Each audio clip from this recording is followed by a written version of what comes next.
I am all ears. The Ghost Fancast. Hello and welcome to the I'm All Ears podcast with me, Alva.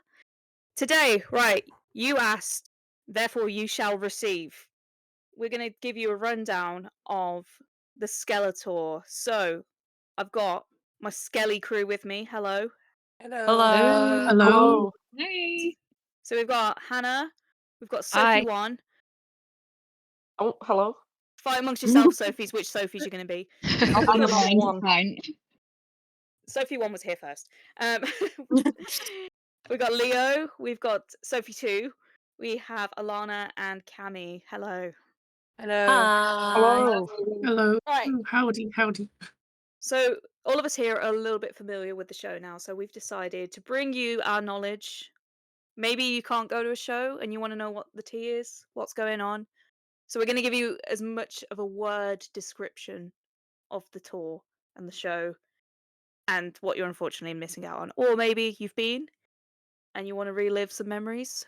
We're going to Or you want to prepare? or you want to Yeah. prepare. We're going to jog a little bit of those memes for you. Right. So, how are you feeling from afterwards? I want to go back. Me too. I miss it. Yeah. It somehow exceeded my hype and my love for the LA Kia Forum shows. Those were super special to me. But then after experiencing Skeletor, Kia Forum kind of feels cheap now, and I'm like, wow, I didn't know that was possible, but okay. Yeah, so just before we dive in, obviously, spoiler alert. If you're going to a show, you might not want to listen to this if you don't want to know, or if you do want to know, just stick around. But obviously, we're gonna like go song by song and say exactly what's been going on, because holy shit, like Cami says, Yeah. last show looks so small and cheap now in comparison. I'm actually surprised at like the jump in like production because usually there's this kind of tour they had before, which it had a bit of production, like it kind of was like a good sized arena show. And then there's like the bit in the middle where they have like you can see that they've upped the production, they're testing out, like having more like elaborate stuff, and then they get to kind of this size arena tour where they're doing all this stuff, and he just went, "Nah, I've been practicing for this my whole life. I can skip the bit. Move." Somebody said yes to my budget. I think it's just funny because I feel like as they've grown as a band, obviously they've always like grown in production. But it's always felt like subtle, like, oh yeah, like you made a little bit more money on like the last project, so like I can see that like the background is more than just like like a plain piece of art. It's like more 3D. It's a little more lit up and everything. It always just felt more gradual, but like this just I don't know. It felt like it was like a few steps ahead than what I was Yeah. expecting. Yeah, Yeah, real and same. Manchester was the first time that I'd ever seen them. That's always interesting to me because it was the same for our friend Loz, and it's like I wonder like how they feel because they've got nothing to compare to. Speaking of money and spending money, before we get into the show itself, should we talk a little bit about the different levels of getting in the show? So obviously you've got general admission and seats, which are standard for most shows, and we did GA for at least me and Cami did GA for Two of them. London and Manchester. And Mhm. then a few of us ended up having a couple of VIPs here and there. Now, by the time this podcast comes out, I'll have probably done is Anointed, which I believe is VIP 2 in Copenhagen. So obviously I'll have a bit of a better idea later on about that. But so for those who don't know, we've got 3 VIP levels, and it caused a little bit of a stir when this first came out, obviously, because there was that whole debate of buying your barrier spot and things like that. However, as someone who has done one, I will say I did enjoy it, and I felt like it was kind of worth the money, but I'll get Yeah. onto bits and pieces of why. So, okay, so what I'll do, I guess then, let's go from the bottom up. So who had Ascended? Because I've actually not done Me. Ascended yet. A Yeah, lot of I us had ascended. I think was it didn't Alana had ascended Manchester? for Manchester, and then a lot of us Yeah. had ascended for Birmingham. Yeah. Yeah. How did you find that? Glorified GA, really. Like, you just kind of, Yeah. you line up, they give you your wristband, and then you come back, and then you get it a bit earlier than GA. But it's just, you don't get all the kind of like extra bits, like you don't see the museum or anything. But they kind of felt like just a plush GA. Yeah. Yeah. Felt Did like you- like being in like business class of a plane. Do you know what I mean? Yeah. Yeah. I mean, if it's honestly, it's not that bad. Because we were like pretty much at the beginning of the ascended line. Because obviously there's multiple levels. So, our group was kind of the ones of us who had ascended, I should say. We were at the front of the ascended line, and Yeah. we got let in obviously after all the other VIPs. So we were basically the group right before GA. And I thought it was still really good. Like, yeah, you don't get access Yeah. to the museum or anything, but you still get the lanyard, you still get the gift, which, spoiler alert, the gift is a Yeti water bottle. It is really cool, but it's only that. There's no bag, there's no like pin or any other things. It's just this sign bag. print like we got for the last 2 years. I'm sad. Yeah, it's just a badge is cool. It's in the shape of the crucifix. So that's new. The Yeti bottle is really nice. They're very. I feel like, so as someone who's experienced VIP on a few tours before this one, this felt like the most organized to me. It felt like they really have been taking notes from the past few tours to try and give like the most fair and easy experience for everybody. Um, because basically right after we got all of our things and we got to put our phones away, they lined us up. They told us we could go get the merch, and then they lined us up like when you're ready to go into the pit, and then they made sure we were in number order because they give you a wristband with your number on it, and it's separated based on like obviously your VIP level, but you get that number. And then they make sure you're lined up in that order. Like they check multiple times that you're in number order, and then they escort you down. It was better than the raffle ticket that we got in LA because obviously I was It- shitting myself that I was going to lose that. Do you remember? Do you remember? In LA night one, they actually messed up the tickets the first Yeah. time, and it had to be brought to their attention for them to fix it. Yeah, no, the wristbands are a lot similar. So I know, Cammy, you got behind me. So you got second row with Ascended in Birmingham. Where did you guys get? Because you were on the other side. Yeah, we got second row. We did pretty well, to be honest. Yeah. Like it was not in the sort of center like plinth area. It was just like to the side of that. But yeah, I thought it was good. I thought I mean, I could actually see the stage, so that was good. Yeah, that's nice. Yeah, it was good. I just mean like the lower stage setup I couldn't see before, but I could see it this time. So yeah, I thought like the area we were in was probably the best out of all 3 nights. So Oh, awesome. yeah.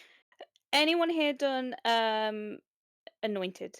I Was that the did second one? in Manchester. How did that go? That was I mean I have nothing to compare that to, so I thought that was pretty good. Yes, same sort of thing, like with the numbered wristbands. But you got the Yeah, museum. yeah, we did. Which was, I actually did live up to my expectations. Oh, cool.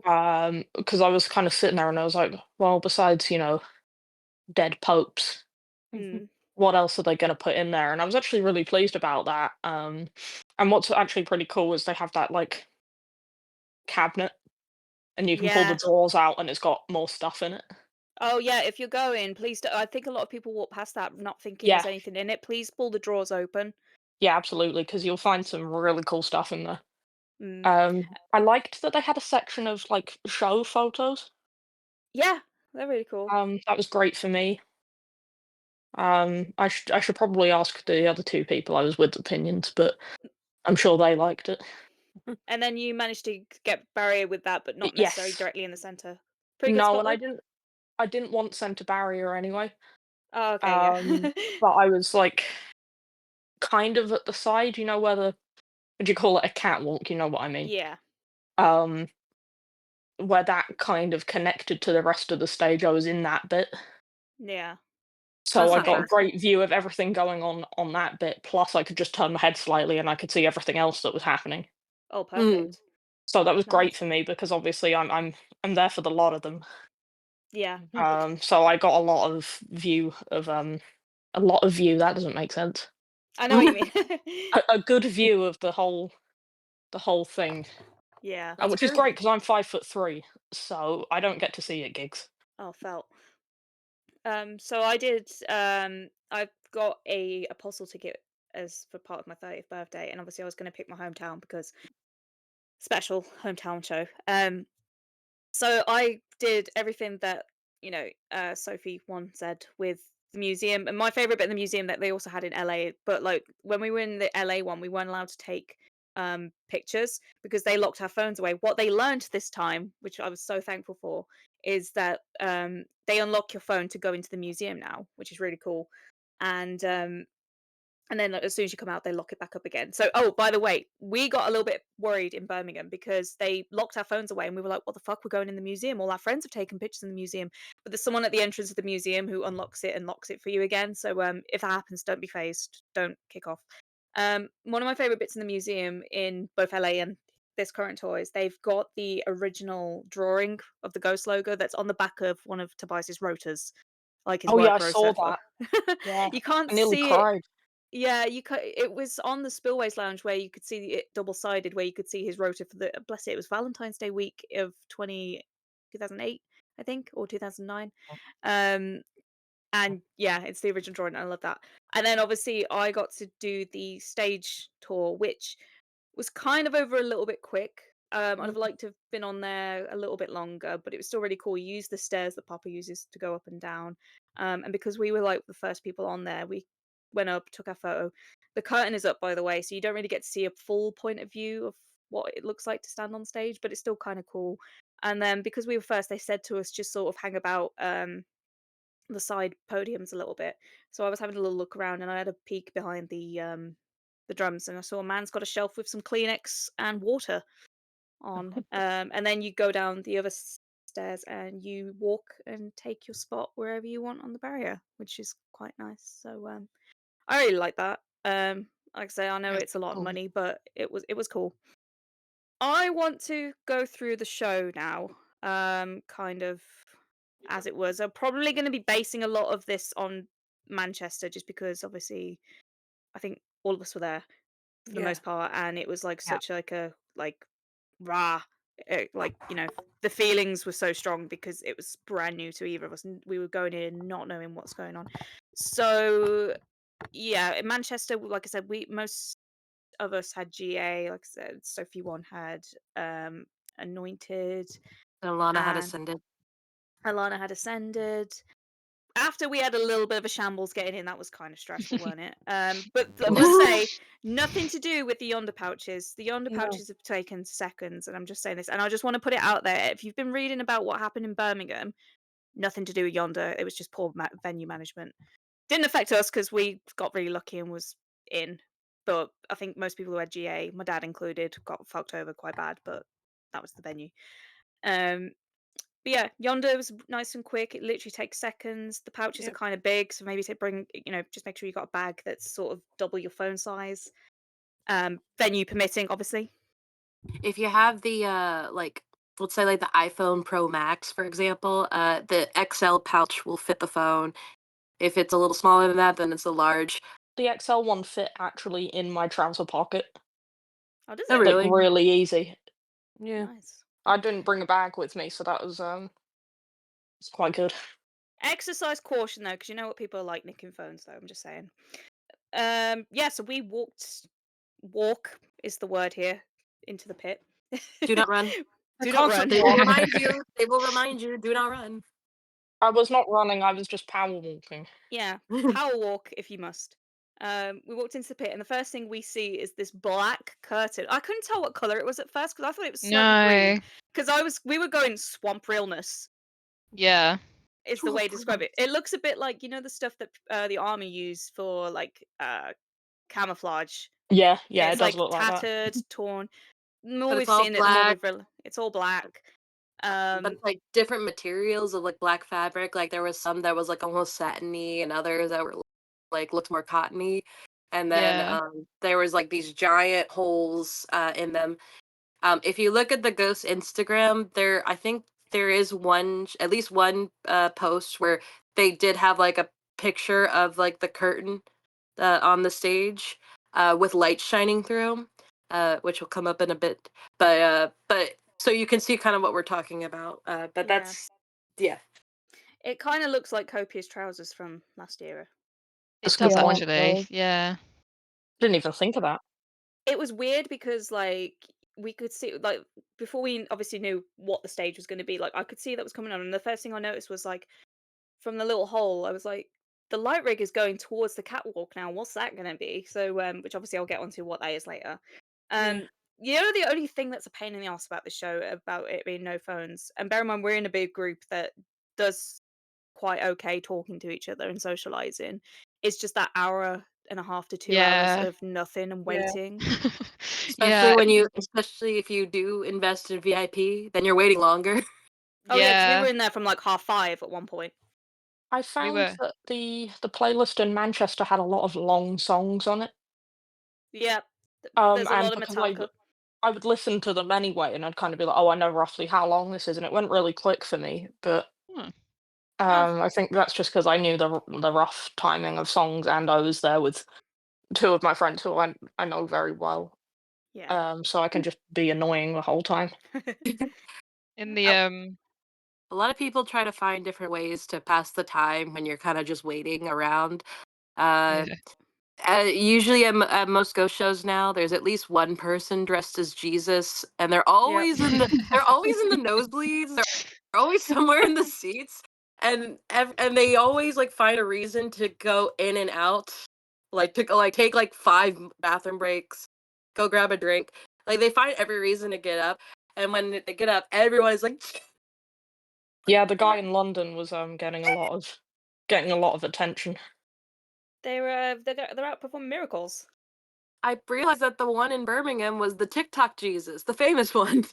Yep. He got invited by Ghost. And I was like, what the fuck? He got invited? Oh wow. I Yeah, thought he was just got coming. added. That's what he put on the thing. He got invited. He got put on the guest list. Bro, where's Oh mine? wow. He I got need put to on be the a guest Jesus list, and impersonator. the video of him talking about it, it's a sponsored video. Bruh. I'm doing the wrong thing, Jesus. Favorite. I need to like do some damage control because what the fuck? Yeah. But no, one of the pastimes tends to be sacrificing plushies. Yeah, Yeah, there I've was seen a that. lot of that, yeah. It's just cheering on the plushies and bowing down to them. A few people would take plushies and kind of like shake them and like slowly go up. It's like, oh, oh my god! Wait, remember they did that in Glasgow? With the curtains. Oh yeah, we covering. will find time, any amusement in anything to pass the time. Yeah. Mhm. We started playing like the Cascrews game in Birmingham. Do you remember, Soph?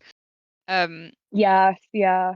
We were like just like maniacally trying to like find something to do to pass the time because we were all getting like, because it was so much time waiting, we were getting really anxious. So we're like, okay, let's do categories game, and like ended up playing it with like people behind us and stuff, just to like do something.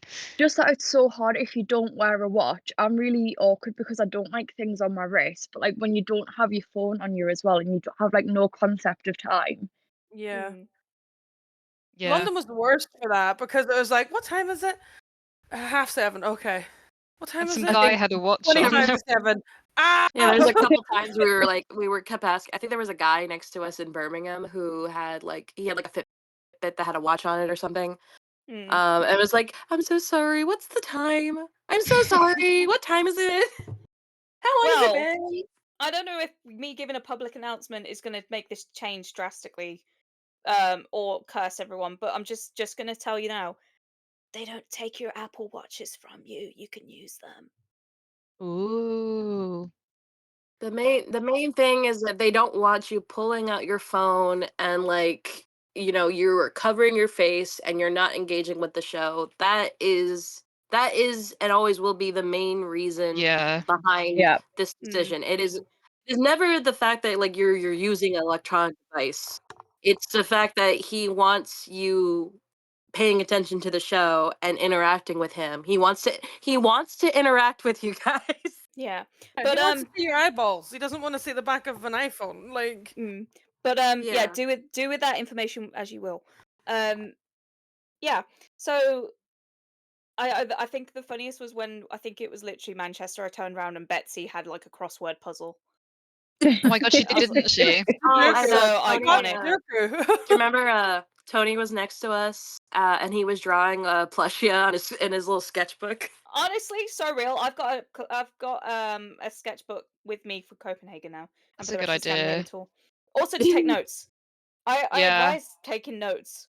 So yeah, obviously time passes. We get the regular 2 songs, including the helium balloon choir song that goes on for about, it's technically 20 minutes but feels like 5 hours. And then the lights go down. and And the And then endorphins kick in. Oh, I'm getting goosebumps. and then we hear a brand new song.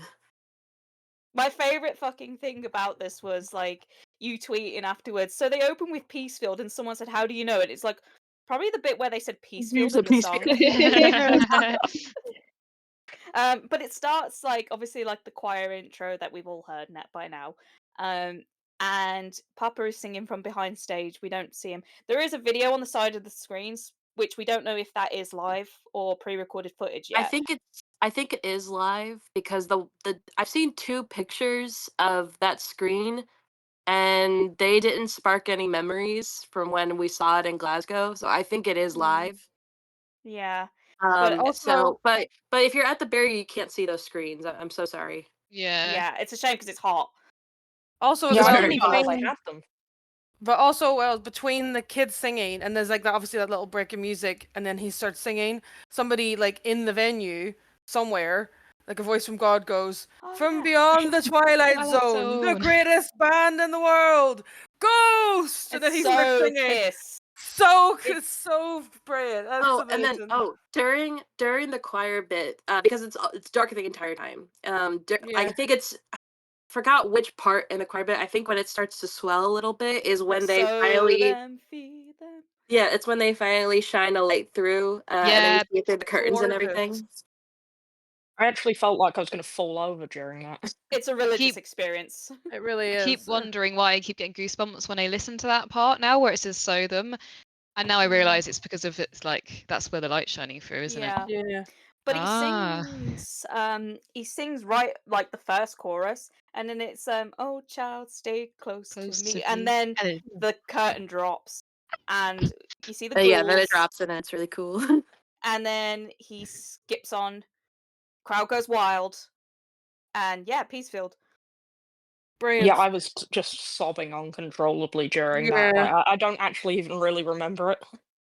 I said this on our Skeletour episode that it's so weird because all of us here heard that song for the first time in a live setting before we Yeah. yeah, heard the studio version. So we've got that memory and that feeling and the connection of it live. And actually, the majority of the fandom don't have that, and it must be yeah. interesting to not have that feeling. I can't even listen to the recorded version because I get really teary. I Yeah. will So say, I'm gonna yell. It's so much Cynthia live, and I kind of miss it. I Yeah, do it as is well, but Cynthia Live. I will say, I'm getting a little bit ahead of myself, but just while it's in my head, but it does count for all the songs because obviously the drum doesn't change. Um, I don't know if anyone else has noticed this, but the drums they're using on this tour, there's like a more metallic, as in actual metal, not Metallica, Yeah. sound where they sound more hollow and tinnier, but in a good yes, way. Yeah. Didn't we see that picture of the drums like being like worked on like right before tour started, and we were all Yes. we making did. jokes Yeah, being like your tour starts, mother, you already finished the drums. So me and my partner have been having a debate about this. So just a quick side note on this but it does tie into the live experience and it will make a difference if you've been to previous shows. So it is relevant. My partner's a drummer and he knows quite a lot about like different drum companies. And that company that put the picture out was Pork Pie, and he was like, "Oh, that's kind of cool and exciting because they're an upcoming independent brand, and they're really cool. And he said he read an article reading about them. But then on the drum skins is Tama, which is what Ghost have always used. So we're like, so is it a Tama kit or not? And it's like, or is it just a sponsorship thing and it's still a pork pie piece? But I remember this guy. Yeah. But this guy made a video on TikTok about pork pie and how they are using on Ghost's drum for this tour like a specific wood material that is really rare to get, and it's very it was very big in the 80s.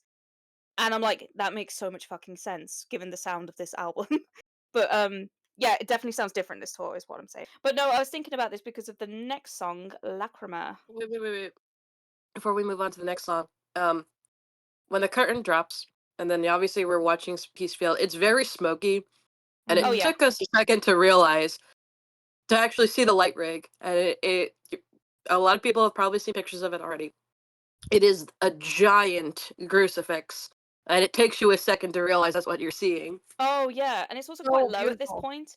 It's so like this whole stage setup, right? If you want like a reference, go look at Judas Priest, go look at Motorhead's Bomber Tour when they had the airplane, and go look at Iron Maiden when they do Aces High. Not only for the rig, but also the fact they've got this new U-shaped thing at the back that goes behind the drums. It's just not as high as Iron Maiden's, but it's the same sort of thing, and I'm guaranteed that's where he's got the inspiration from for it. It's really beautiful. Like, it is one of those things though when you're looking at it, go, imagine that crashing down on the stage. Well, Like Alva, Final Destination. how did it look when you did the stage tour? you know what? I mean, it was quite low, from what I remember. Yeah, it was just very low. Like it was gonna like touch your head any minute, and it made because like obviously the curtain was up. It made the whole Mhm. thing seem quite tiny and intimate. But then when you look at it from a distance, it's fucking huge. It looked like it was like only like maybe like 2 feet above Mountain's head. Yeah, I'd say it was, to be honest, because if you look at the back of our pictures, you can see it kind of in the background. Mhm. I was going to say, like, isn't that drummer pretty tall? If he stood up, he'd just go straight Yeah. through it. He's like 6'5" or something. I don't know, but He's a tall yeah. boy. He is a tall boy. But no, it's really cool. Like I said, it starts off very low at this point. So a lot of the pictures I think you've seen, it's already been raised a little bit, but at this point, it is like you said, nearly touching Mountain's And head. also as If well, the you- back is like the back matches this curtains that's just dropped at this point too as well. Mhm. It's like a Yeah, Oh, yeah. black curtain. Which I seen that I was like, oh wow, this is really nice. Like I literally saw that stage and was like, oh, this is what's gonna look like for the whole show. Okay. yeah, same. I was like, yeah, I was I'm so fine with this. I was so invested in everything. I was like, it was like, all right, we're just doing a curtain for the backdrop. All right, go off, King. Yeah, Right? I was like, where's the churchy stuff gone? Like, what? Why is it just a curtain? But like, I wasn't disappointed. I was just like, huh? Like, what's going on? Yeah, I was just confused, but I'm not like, I'm like, all right, I was like, that's well, not we're what I going. was expecting, but I will deal with it. Yeah, But I was then like, it, oh, we're going for a simple look, and then it's got like graveyards on like the podiums with skulls. Oh yeah, I was gonna say, if you see the non-ghost posted pictures like by like photographers that are like all the way like by the sound mixer, you can kind of tell how low the crucifix is because obviously they can only take pictures during the first 3 songs. So that kind of gives you an idea of how like low it is and kind of like how I don't want to say basic, but basically how simplified this setup looks. Just like obviously just looking at it right on because all you see is like the podiums, the drums. You see the light, and that's all you see. Everything else is black. But I was so happy even with just that. I was like, oh, Yeah. cool, we're going for this look. Nice. I love it. I'm Simple. totally I okay like with it, it. I was like, Picasso. all right. Okay, I like a Picasso. But yeah, then it goes into Lacrima. I don't think anything major happens in the stage setup. No. Not that I No. can remember. Smoke. More smoke. There's more smoke. More like kind of like those like more neon light almost vibes. Very. It's very 80s. It feels so 80s, especially when they play the newer songs. It just feels like I just stepped into like a weird like Kiss concert. Yeah, like I said, I don't think I've got too much to say on this other than like Well, it sounds better live. I was gonna Yep. say as Well, well. yeah. I'll take this moment to say as well. Like obviously because he's got like the half mask now, like he sounds amazing. Like he always did sound amazing, but he sounds like way better than he ever sounded before. He And it's actually sounds shocking, like how he sounds closer to how he does on the albums, like Yeah. because something that I've noticed, I've never held it against them. That's something that I've always noticed is that he always sounded so nasally live. Yeah. And like so there would be like a part of me that like feels like weird about it how he sounds like different live, but now with the half mask, like you can tell that the nasally was literally it was just the mask. It was just the mask. It was not doing him any favors. He just sounds so clearer. He sounds louder. It just it sounds so much closer to how it sounds like on the album. It now just sounds like it's not like a crisp studio recording. It's just him singing it, but it's closer at it. You know what I mean? Yeah. It's because I think with the masks, obviously the sound was having to pass through like such small holes, and it was like vibrated on the way out. There's an innuendo in there somewhere. It reminds me of that clip from Lee did that interview where he said he felt like, you know, he was like playing football with flip-flops on. And he says, I sound better than I actually do live. And then you're just kind of, yes, of course you do, my darling. And then you're like, oh, no, he was right. He does sound better. He's like, I sound better, guys. I suppose while we're on the subject, can we discuss the facial expressions? All he does is Helping pout. That was I did a so little weird odd to me. gasp. Yeah, he just sucks in air like when he just makes like a big O face and just sucks in air. And then he does a lot of pouting. He's just like, I think he does a lot of duck faces. I think that's his breathing technique that he's just used to now. Yeah. I was about to say, wasn't that from like opening up the mask to like breathe? Plus like But now deviate septum, I guess. But now Yeah, I I'm just guess mad so. because it's just like now I'm just mad because it's just like you're telling me you've been doing this the entire time and I had no fucking idea. And the smiles and the smirks and the fucking like smug ass faces. I'm gonna punch him. No, genuinely, I was just sitting there and I was like, no, I need him gone. He's genuinely so expressive. Like it was so weird seeing because it's like this is how bad we are. We are so used to like an expressionless face and like just like slight changes in eye movement. We're just so used to that seeing like an actual person like moving their face naturally is like, what the fuck is that? Yeah. What is on stage right now? I thought about this after, and I was kind of sitting there, and I was like, any other person would be like, okay, so he's just singing, and I was just sitting there afterwards, and was like, I can't believe he was emoting like a normal person. What was it someone said where it was like only the Ghost fandom will be shocked when their singer actually sings? Yeah. Then I think the biggest shocker was like obviously we were like, oh my god, what's going to be next? And then suddenly all the lights go green and smoke comes up, and then we get dun dun dun dun dun dun, dun and I'm like, fucking hell, it's Spirit. Well, that was Hello. insane. This is a throwback.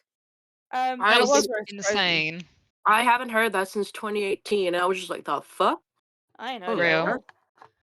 But it's really cool when the chorus kicks in and like the smoke comes up, like from the actual. Doesn't it come up from the stairs at some point? I think so. And it's like do do do do, and it's obviously green because of the absinthe stuff. And then he always says something. But the one I remember is like, "Are you ready to face your hallucinations in the dark?" And then it goes into again. It flows quite quickly at this point. Like there's no stopping. He's not a yapper this time. Yeah. So for the first two shows we went to, so for Manchester and Glasgow, we got From the Pinnacle to the Pit, and from remember, it's quite. Is it blue or purpley? The stage? Oh, I don't remember.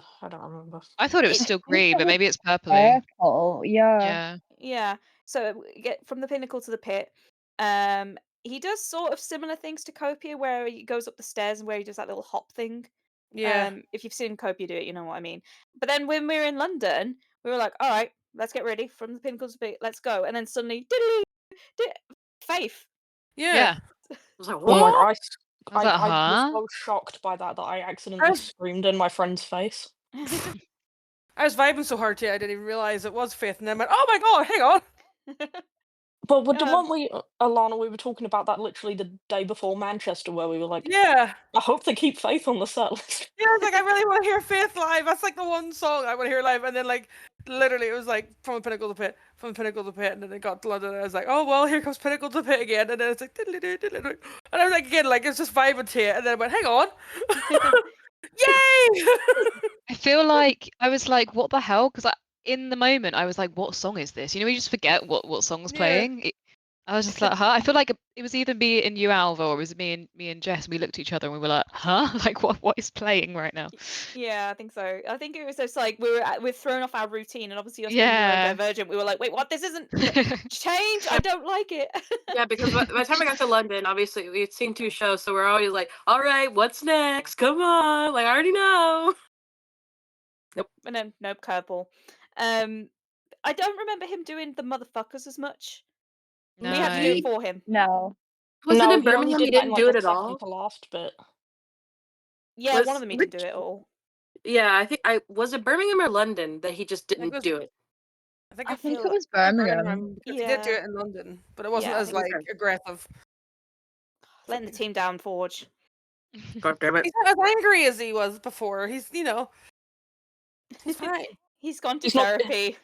This He's guy's not Yeah, been he's- freaky. wronged in. He's not been wronged in any of the chapters yet, so there's time for him to get angry. Yeah, Yeah. he's Or alright. He maybe he hasn't. hasn't quite processed not coming through the door. I was supposed to say no one's opened the door for him. Open Yeah, the he's probably door. just compartmentalizing that. Yeah. But all right, let's talk about this next one because this is batshit. Right. So it starts with he goes off stage and Phantom comes to the front and it's all nice and purple. He does this thing where he splits the crowd in half and makes us shout against each other and we like bully him by screaming at him. And then he chugs on the guitar and I was like, what is this gonna be? And It's suddenly just do.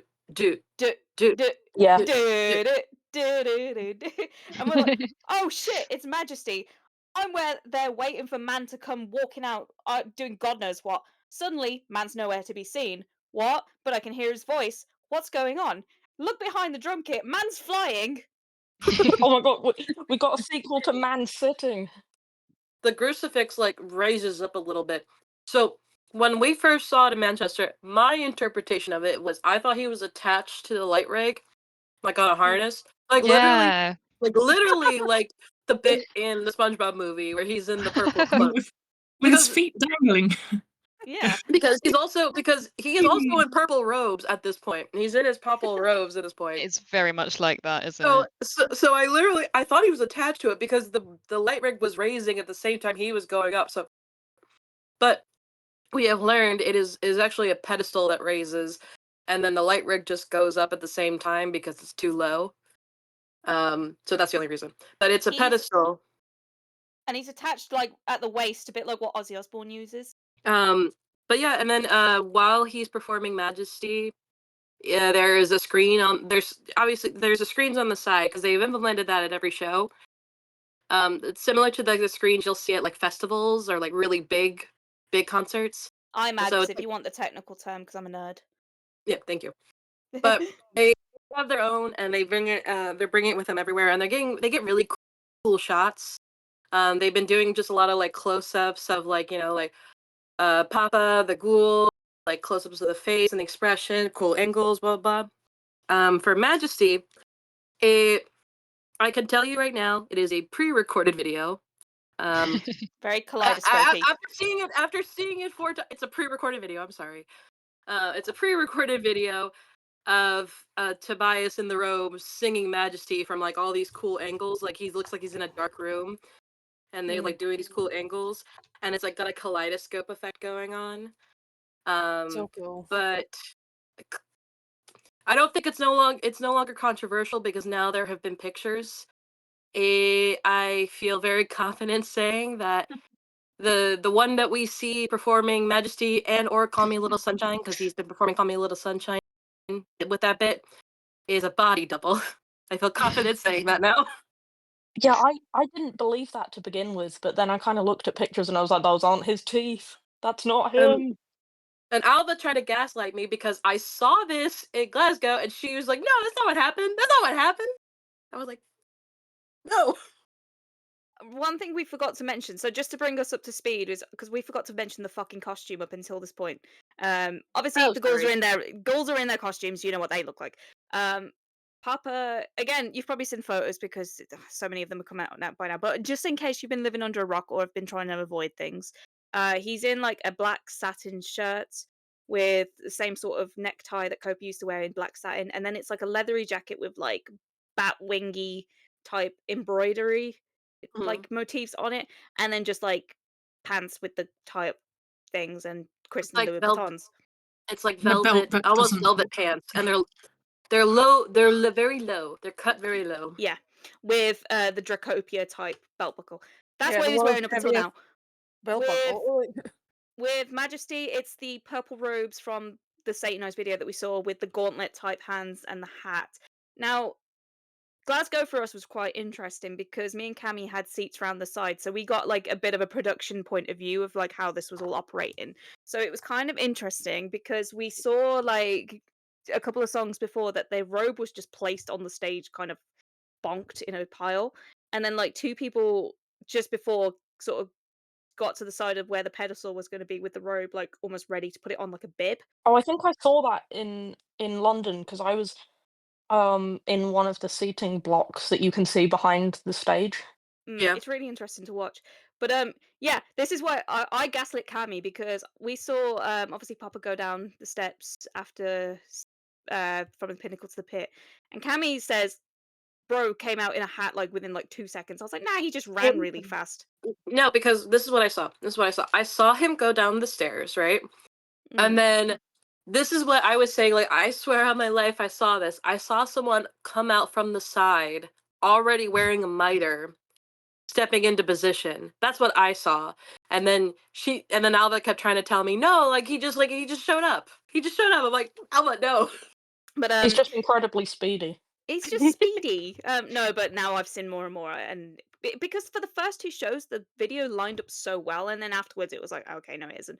But yeah, they put it on him like a bit like a bib, where like it goes like he slips his arm through, and then like they cover the back up with this long robe, which is what I think people thought was a throne at first, but it's just this Yeah. long glittery cape thing.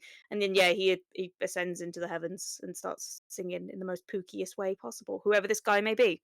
Well, where I was standing from, where I was standing in Manchester, I could see him come up, and like I would love it to be him, but the reason I kind of like part of me is like, is it him? Is it not him? But like part of me thinks it isn't him because I saw whoever was on the thing talking, but like obviously, no, you couldn't hear them talking, but they were saying something. Mm. I seen them saying something, and I was like, I'm surprised I can't hear, hear what he's saying, obviously, because he's talking. And then whenever he's singing, I'd also like to preface, it's not like a backtrack that's playing. Like he is singing live somewhere. Yeah.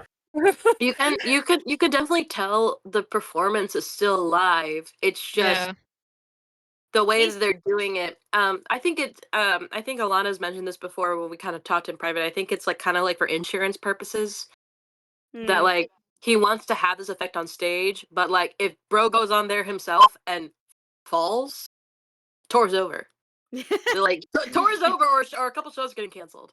And this is Tobias Forge, who like knocks over his microphone stand and drops it every 3 seconds. So I personally I don't trust that man on that pedestal, so maybe this is for the best. He's just sitting below the stage, just chilling, singing. It's that bit in Hannah Montana where I think Lily is singing and Hannah's singing for her like the back somewhere, and then a fucking spider jumps on her. It's like, But yeah, one tell for me that it wasn't one that the video wasn't live, because the video that they show, that's very clearly Tobias. Like you can't deny that. That's definitely him in the video. And that bit in Peacefield is in the Peacefield music video that everyone was like, "Wait, is this it?" That is him. That's taken from the screens. But for Majesty, you can tell the video is him, and I knew it was pre-recorded, and I kind of, for me, confirmed the body double thing is because, at least in Birmingham, the mitre was slightly crooked on the person on the pedestal. They was slightly crooked, and it was a little too low, but in the video, it was still perfect. Mm. And I was like, I'm not saying this in a bad way. I don't blame him for doing this. I think it's an interesting choice to do it this way. but I think it's a great effect, and he still sings the song. I feel confident saying that the performance is still live. It's just they're doing a bit of a trick on you, not in a bad way. That's just a different thing.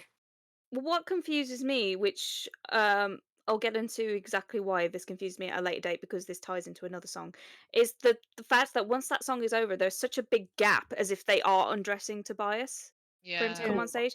But he comes back on stage either in the leather jacket, the same as what he was in before, or in some shows he's just sat and shirted it and chef's kiss.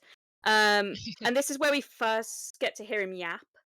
Yeah. Well, my one theory on the why it takes so long is that I think they're trying to get rid of the other guy, because we don't want two papas on stage because you can see him from the seats. So it's gonna look weird if like you're in the seats, you're seeing Papa get undressed from his rose, but then Papa's up also at the stage yapping. You know what I mean? Yeah, I suppose. I suppose they got to make sure he's definitely off stage. Makes sense. But yeah, he comes out and yaps, and we got the unfortunate incident in Manchester where Oh his god. first words to us. Oh no, sorry, this You was like later. things Ignore that that. go boom. Do you like things that go boom? Sorry, that was later. But yeah, he yaps, Are you but not as much as normal. This one, wasn't he just like, "Are you going to be gentle with me? I'm inexperienced." Yeah, but then he Yeah. I said, think "Well, I so. like it Yeah. rough," or something like that. Something like that, yeah. And I was just there and I was like, "Excuse me?" He seemed a lot more nervous in the Manchester show, I guess because it is his first show and he was like playing with the character a bit. But Well, I yeah, remember. because like. Go on, sorry. Oh, I was going to say because, like, obviously, from what we heard in Manchester to hearing what we like on Twitter, what he's saying in Europe, Oh Yeah. yeah. different guy. We Lynn went them up Shopping's for gonna you, be fun. Europe. We Like we even we met the Virgin. We met the yeah. Virgin because you know it was even funnier because like you could also tell because obviously at Manchester it was the first show as this new person. He was trying so hard not to do what Copia does. I Yeah. That think demon. like he was trying to repress like his nature at that point. Like because like you could tell like you know you could tell there was a couple points where he was starting to do something Kobe used to do, and he's like, no, I think he's given no, up on that. really. Yeah, muscle I don't memory know. now. From what I hear is that from what I've heard from people, because my friend was at the Amsterdam one, and she was like, "No, it's literally just like he didn't want to get rid of Copia, so he's just put a different costume on and he's doing the exact same thing." I have a hot take on that though, because like a lot of people have been kind of mad about it. But if he is his twin, I mean, at the minute we don't know if they grew up together or not. Isn't it natural that they'd act a little bit similar? No, they Exactly. said in the chapter that they weren't brought up together. Yeah, But but even Okay. that even doesn't matter. twins that haven't lived together will have traits There, Yeah, that match. exactly. Yeah. there have been plenty of cases. If we're gonna get technical, there have been plenty of cases of twins that were separated at birth that live practically identical lives to each Yes. other, even though Yes, they never met. exactly. So it's possible. It's possible that Perpetua, it's just in his nature. It's just in their nature. I'm not Oh, complaining. also, just to kind of be like, not to kind of like go like character wise, I think Copia just eventually just melded into Tobias anyway. So like the boy's fighting, like literally is fighting his own nature to be like, but I want to do this, but I've done this because like literally I think it was London like whenever Mummy was on, whenever she I don't know the names of the girls, I'm sorry, but whatever one comes up with the keytar, Laceris. whenever they comes up with the keytar, Kobe obviously would do the swat the fly away. And I think it was London where he starts like he started doing it, caught himself doing it, and then did like the robot for a little second. Idiot. He's I like, didn't see nope. that. Yeah, he kind of did it and then went nope. And I'd it's love just to see that. Just so spoiler alert. funny. Spoiler alert, this new Papa's just kind of an idiot. He's kind of a Yeah. freaky idiot. I love him. He's a Yeah, Hindo. how horny, yes. Yes. Well, depends on how late in the tour you see him. When we get to Madison Square Garden, we're gonna just be like dead. But He's gonna be all over the place. Yeah. But after the yaps, he sings "The Future is a Foreign Land." I don't remember much happening in this. It's just a nice little sing along in it. Oh, he changes the lyrics to instead of 2024, it's 2034. It's like, bro, I don't want another 9 years of this bullshit, please. Yeah, like I remember the first night, weren't we all singing 2025 just like Yeah. instead of 2034? Yeah. It's like, okay, we're just gonna do over. Give us another 10 years, we'll be fine. Yeah. It also brings out everybody to stick their arms in the air and wave them back and forth, like a Yeah. Skeletour concert. Like, I feel like Yeah, it's like the break song. I just feel like I check all my bag and everything's still there, and I just sort of like relax and then get myself psyched up for the next part. I like the wee speech he started giving, because like in Manchester he didn't give this speech, but like from that show on, he started kind of giving a little speech about, you know, reassuring everybody that things might seem awful and stuff. He says, you know, but the future is a foreign land. But it's really nice, you know, like I always like that little aspect of Tobias where he's like, everybody be calm, we're okay, the world's not ending. Well, you know, he said he didn't want to write a political album, and then he's got to do his low-key political speech before a song because it's just in him to do that. Like I said on the Skeleton episode, it's stealth politics this time. He's like, I didn't write a political album, except this song's totally about wars. Yeah, it's a bit like that. But it's about love rockets, actually. But it's also about war. It's also about war. Oh, well, then things sort of start going a little bit familiar if you've been to previous tours, where Devil Church starts playing and Soto comes up to the front, and we kind of felt like, okay, I think I know what's going to happen, except we don't, because Cerise starts and it's all red and Bro Guts on the top, like he climbs the stairs. He almost tries to take the little Batwing pose like Kopi used to do, because like I said, just muscle memory at this point. You're like, yeah, okay, Cerise, cool. But then once it drops after the intro, the fucking curtain drops, and there's the church, except it's like twice as big now. It goes all around the stage. It's almost it's almost like in a semicircle shape, so it creates depth. And it's got screens insane behind it. It's the same kind of a design, or at least like the concept is the same as like with Re Imperator specifically, where it was like basically the bouncy castle, the inflatable cathedral walls. So it's that same setup and with the screens, the screen windows and everything. So it's just bigger. It's bigger. It's more detailed. It's just way more grand. And Papa is now in. If you've seen the Rolling Stones video, where he's kind of got that silver trim jacket, and he didn't wear this for the first two shows, but then since he's worn the sparkly mask for this show. No bat wings yet. But he does the pose, so I think they're coming at some point. Yeah. I can't remember who said it, but somebody said that he did when he opens his arms to the bat wings. I don't know what show it was, but he said he opened their arms to the bat wings, and then he looked down at his arms because he had no bat wings, and then just kind of went. Oh. Yeah. Now, if you went to the Glasgow show, oh god, this show was this part was a little interesting. Yeah. So basically, I don't think the curtain dropped when it was supposed to, if I remember correctly. I think it was a little late to drop. And one of the things that happened is that weirdly enough, the Manchester show as a whole pretty much just went off perfectly as it could go, basically. Glasgow for some reason was like there was issues. So you could kind of see that the windows, the castle or whatever, kind of like peeked out one of the corners of the curtain, and we could see it peeking out. It was peeking out towards like where me and Alva were sitting in the seats. We were like, oh no. And then by the time the curtain dropped, the entire thing like fell forward. It almost hit some of the goulettes. It didn't touch Mountain, thankfully. It almost hit some of the goulettes. I saw them crouching down. Tobias is singing to the crowd the entire time, so he has no idea what's going on.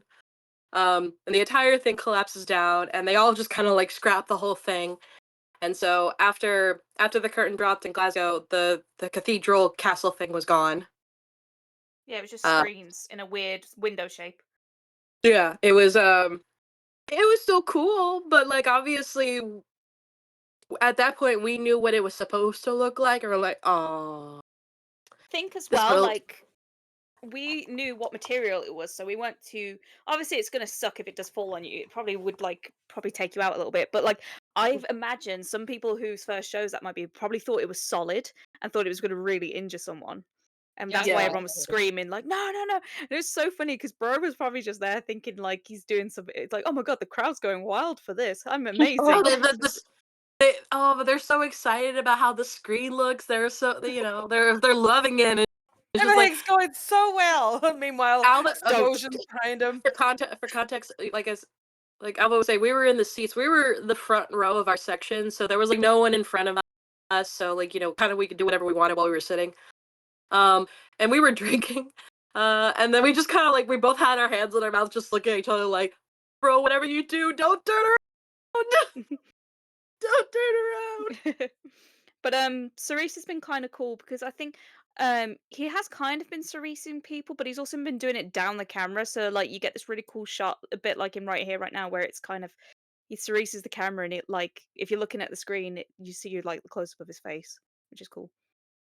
Yeah, that made me feel like I personally was interacting with him, but I'm also delusional. So, he'd literally like walk over to me and I'd be like, "Oh my god." It's even it's heightened with when he adds the bedazzled mask. Because Yeah. it was still cool with the chrome mask, but with the bedazzled mask, especially when they kind of do that really close up shot of him during that part, the part. It like his eyes like shine like diamonds. Like I don't know. It literally looks like his eye is bedazzled. Like it looks like because the way the light's shining in, it looks like he's got like a fucking bedazzled eyeball too, and it's his eyes are insane. sparkling. Was the bedazzled mask only in Glasgow, London, and Birmingham? I feel like we didn't have it. It wasn't in Glasgow at all. It was. Oh, it wasn't. No, I don't think it appeared in London. That was when it debuted. Yeah, because we freaked out when they wore it. It was like, oh, yeah. Oh my god! Because that in London, that was the first time we saw that really close up shot during that part. And like, because I think like most of us were kind of like looking at him like the real person. And I was like, oh my god, look at the screen! Look at the screen! Oh my god, look at his face! It was amazing. It's so beautiful. Like, speaking of, can we talk about the wild curveball of this next song? Because I was not ever expecting this to be on the playlist at all, and that is "Darkness at the Heart of My Love." Yeah. Oh my god. That threw me for a loop because there's always usually like one song that he either never plays or plays once and then gives up. Like and I thought Darkness was just one of those. It's just like, it's never gonna happen. It's just gonna be one of the songs I never hear. And then it's like, what the fuck? I'll never forget that noise in Manchester whenever it started. The entire crowd was like, "Oh my god, what?" Yeah. Really like everybody's like, "Huh?" Oh god, I have a whole story about that song, but it makes me so emotional because like I was with my friend, and they started playing it, and I'm already crying because I've heard the laugh like bit at the beginning, and I'm like, oh my god, okay. And my friend turns to me and he's like, "You made it." Oh. And I'm just sitting there and I'm like, Just make it worse.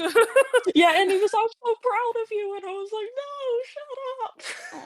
Does anyone remember aside from at the end when the words come up, does anyone remember what's on the like screens or the church windows at this point? I just remember a lot of blue. I don't, because I was crying so much I could barely see because it had like smudged my glasses up. I feel like it was a crowd, maybe. Was it the crowd? I think they were it was just regular shots, and like of like the stage and the crowd, and just I think it was like a mixture. I know it was definitely on the crowd when the words came up.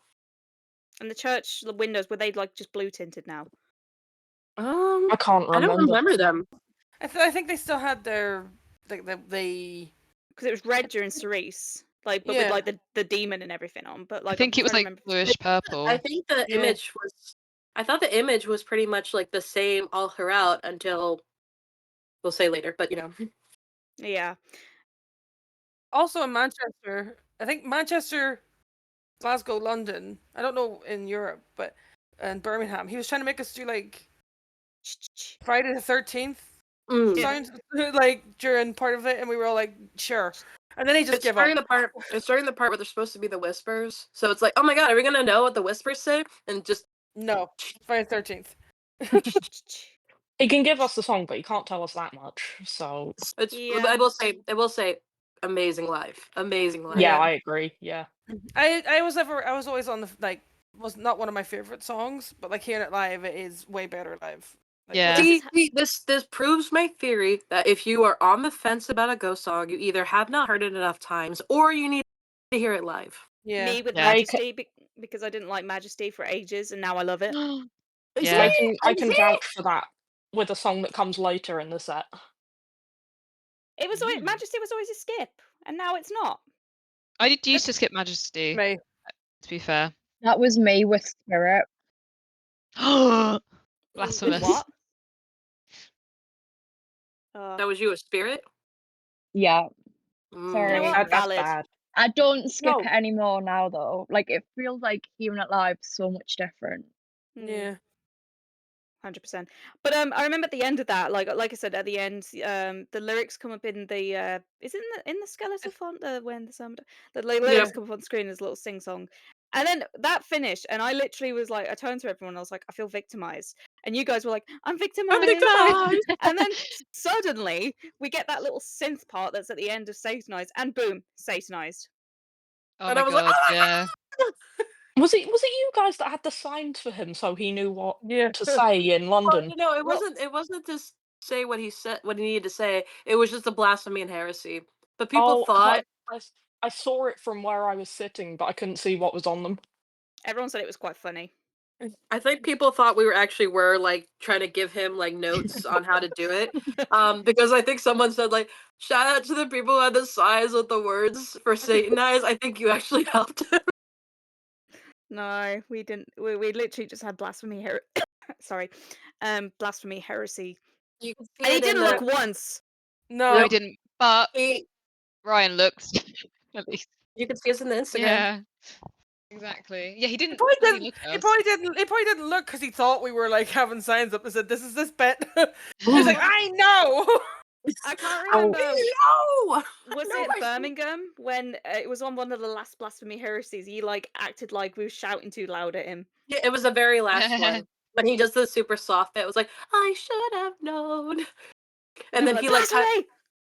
Birmingham was like it was like such a great show because like a few of us like we were like on the corner of the catwalk and he just kept coming to our corner in Birmingham. It was like the only time like he really like was like obsessed with our side.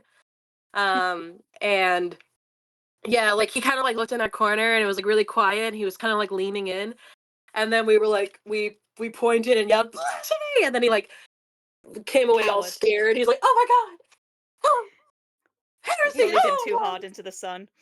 He did that. I liked in Manchester where whenever the Latin kind of started in Satanized, he kind of like put his hands up over his head like it hurt. Yeah. Almost, I like that. And I was like, I'm sad he didn't keep doing that, but like, I There's like a version of it, but He kind of just sort of like looks down, holds onto the mic and vibes and bops now. At least that's what he did at the end of the UK. I love that for him. You bop, bro. Yeah, It was exactly. a Like, whatever you want, sir. Just keep going. It gets really dramatic on the stairs sometimes now too. Apparently in Europe for Satanized. yeah, you're like, I've heard okay. that. And we didn't get the fucking priest bias video, which has now been added apparently. Yeah, they didn't have that at the first shows. I think he didn't add that in the first shows because I think we would have absolutely all lost our marbles as seeing Priest Bias on the screen too. Like it's like the Spider-Man thing. It's like, wait a second. That's terrible. It was a moment. There was a moment during Satanized that I know we had in the previous songs or the audience participation and that, but doing the blasphemy heresy stuff like all together without like preemptively knowing what to do, we just sort of knew what to do.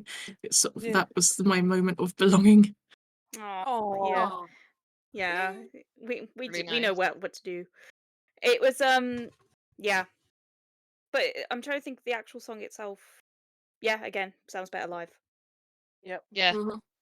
And then we go on to Ritual, which again that wasn't too different. The only thing I will say is unmuzzled Mary Gore vocals, chef's Yep. kiss. Yeah. Yes, absolutely. At what point did he change back to the chrome mask? I believe It was after Darkness. Umbra, maybe. Oh, I don't know. No, actually. it was after Darkness because he went off stage at the end of he goes off stage at the end of Darkness and then he comes back. So he might change. I think he changes it during that. Okay. Maybe. But yeah, Ritual, great, 10 out of 10. Goes off again, and then the ghouls do their little shtick of like, bullying each other, same as they did That's one of last my tour. favourite bits. It's so good. And then suddenly the lights go down, and Bro appears from a trap door, cowbell in hand. And we were So like, cool. obviously, at this point, we didn't know what the song was. And at the time, the cowbell goes off, and I'm like, okay, this is a new song. Sounds kind of stripper-esque. Could this be Massilia Amore or Umbra? One or the two. Well, obviously, all we knew when we were watching it the first time was that it was the same music that was from the very first chapter. Not the very first chapter, but the chapter where they were supposed to open. What a Fiasco! That was one. What a Fiasco! It was that music. That's all we knew, and that's all they were playing.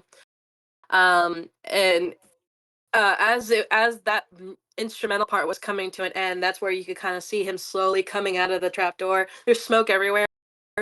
The camera has a close up of him kind of slowly coming out. All you see is the cowbell, and you're like, "What the fuck is that?" And then he's just slowly coming up, too. and then he's just his arms in the air, and he just looks really serious, and it's just like, "Oh my fucking god!" And then and then once the actual like music, like the guitars and everything start, then he runs to a ghoul and hands them the cowbell, and then they play the cowbell. I was gonna say, can we talk about how in Glasgow how they shot him up like a fucking piece of toast? Oh yeah, my god, he came up so fast. I was like, what the fuck? Is he gonna be okay? But yeah, but like we could kind of hear, we heard the cowbell with the stripper-esque song, and we're like, okay, this is either Massilia Amore, because we know that's the one he's described as a stripper song, or Umber, which we know is about banging. And then the next thing we know, he's like up at the front, he's got the mic, and he's kind of like leaning down, and in a super deep voice, that's what he sings, "In the shadows," and it's like, oh, okay, I see you. I know some people were complaining about the cowbell on that live, but controversially, dare I say, not enough. Oh yeah, not enough. Needs more I cowbell. got a fever, I love the and the only cowbell. prescription is more cowbell. Yeah, exactly. That's how I feel all the time. So there's a bit where like obviously now we've heard the album, the it's Phantom and Cirrus, they kind of have like a little duel off of guitar versus keyboard. And this is for a reason. It's because Bro goes down the steps. He's nowhere to be seen now. And then we didn't notice this the first show because all we noticed was this suddenly when the chorus kicks back in, there's a guy just fucking speeding from one side of the Why are you stage running? to the other. Why are you running? Why are you running? And we're like, oh, okay, Bro's running. Cool. Turns out after a couple of shows we were like, those legs look different. That guy does not, those shoulders are broad out. This guy's more hench. What is going on? Why is there And also, he's in a different outfit for the next song, but he came up so fast. It was 10 seconds. There's no way realistically that the same person running around the stage is also the same person that was in robes for the next song. Body double. I mean, okay, I will say it was not, we didn't realize it at all in Manchester, but I will say that might be due to the fact that we were just so mesmerized by everything that it didn't process that, oh my god, that was really fast, what the fuck. And then very obvious. In Glasgow, I think Alva and I still try to convince ourselves it was still him, because there was nothing at the time that said like it wasn't, at least from our view. And then our friend Ino was the one who said how like she thought it was a body double, and then Alva was like, no, it's not. I was like, no, I could probably see that. And then ever since she said that, at London and Birmingham, it was way more obvious. Yeah, his wig was longer and everything. He had broader shoulders. He was a bit more beefcakey. Yeah, I was like, bro, those thighs, they ain't that man's. That is not my man. That is not my This is beautiful not my wife. beautiful. This is not my beautiful house, and this is not my This is not my beautiful wife. You It's just one can't of the- bring the thighs back up because you'll get Padgate again. Oh god, yeah. It's one of the things is like from this tour, like the jacket he's wearing, it's the same one that he wears obviously in like the Rolling Stones video and the Lacrima video. But on tour, you kind of noticed when he was wearing it, it's quite big, and then whoever the body double is fills it out. And so like that's what I noticed in London. I was like, who the fuck is that? Like, because he's kind of standing like whoa as well, and I'm like, who are you? Go away. I weirdly remember it almost looked like he was wearing a white undershirt. Yeah. I didn't remember I think I can't remember which show. Maybe it was at both, but I think maybe it was in Birmingham. In Birmingham, that's where I was like, that is 100% not him. That is 1,000% not him. That's not my man. But I remember seeing a bit of white that didn't make sense. But it works well That's all. because like once year zero starts, he's like just there in Oh, the year yeah. zero outfit, and it looks so cool. Let's talk about year zero because literally, Umbra finishes and then boo, and man's already there, and you're like, what? He's got the big hat. Well, he didn't have the big hat, but now he's got the big hat. He didn't have it in Manchester, but he's had it since Glasgow, and also it failed in Glasgow. Yeah, it nearly fell off like several times. But it was at a 45-degree angle at the very end of it. It was like slowly falling off. He was so mad. But it was cool because like the cassock was there, and we were like, "Oh, sick! We've seen this." But then he turned around, and there's a fucking it almost looks like a face hugger, and a fucking tail that moves with him, and we were like, "That's That was new." insane. Beautiful. Tail reveal. It was like in that moment, everyone who thought about cosplaying that outfit, like their dreams were shattered in that very moment, mine included. Went from the same. easiest cosplay to the world's hardest cosplay with a single turn on stage. Yeah, it was like literally, it was the easiest cosplay. There was like maybe one thing you had to work on, and like I remember in Birmingham, I remember seeing a woman in line. She was handing out little baggies with stuff. She was super sweet. I think her like shop is called like Goulette Designs or something. Oh yeah, she was so nice. Very, very sweet. She was handing out little goodie bags with like pieces from her shop and then like little Satanized buttons. Very sweet woman. She designed these like little skeleton hand shoulder pads that were based on that. And like it was the Birmingham show, and I asked her if she had been to the other shows or if she knew anything about the other shows and that outfit specifically. And she said, "No, I don't know anything." I was like, "Well, I think you might have your work cut out for you. That's all I'll say." Oops, fucking Forge. Oops. It's It's really really cool though. There's now like I think at least two, I think mostly one picture, but like 1 to 2 pictures of what the back of the cassock looks like. It's very, very cool. But the in terms of the actual number, it's pretty similar to how it's always been. Like it's a lot of orange, a lot of fire. Yes. Maybe a little bit more than last show. It was more fire. It was a lot warmer this time. Oh yeah, my eyebrows are singed. And then it goes into He Is, which again is pretty similar to previous tours. But yeah, he comes out. He's been mixing it up as to whether he keeps the hat on or off at this. Yeah.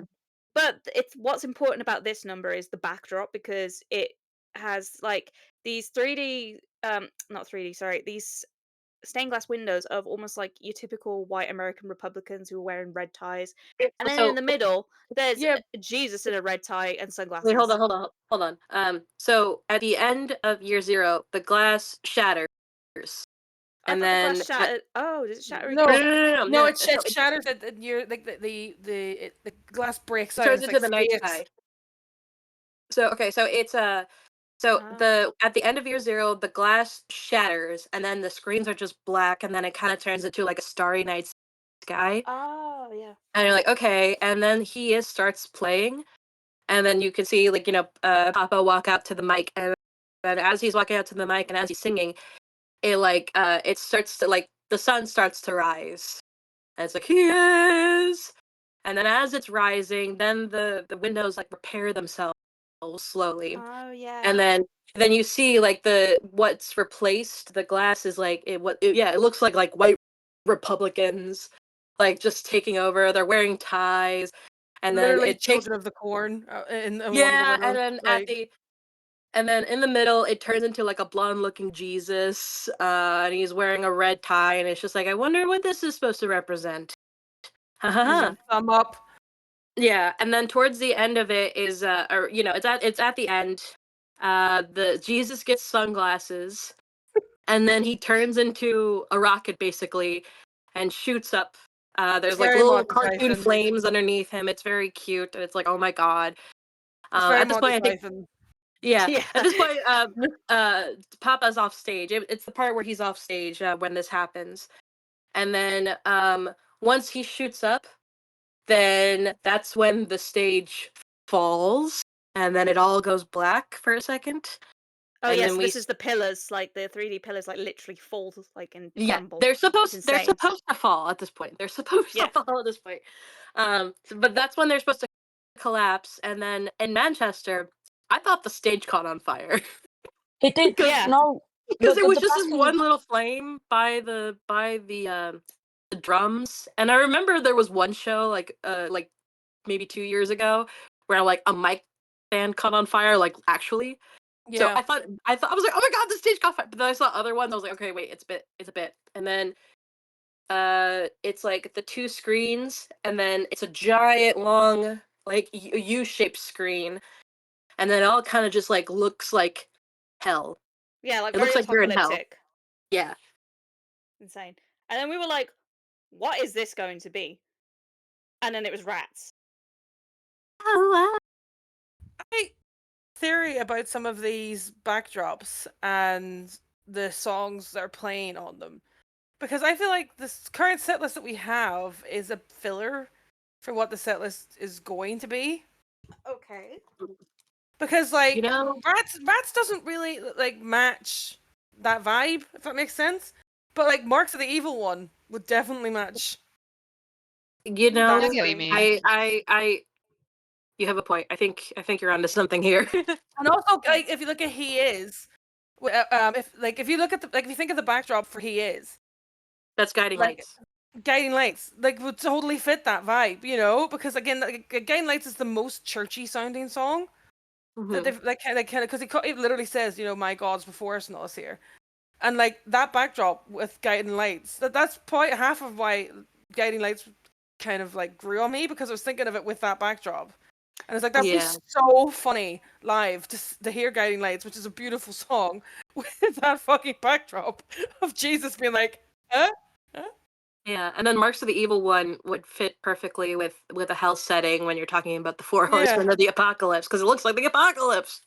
Yeah. Going back to that Guiding Lights theory as well, I suppose if the song's about going down the wrong path and seeing a friend go down the wrong path, that is very relevant to like seeing people, you know, go down like the MAGA route and stuff.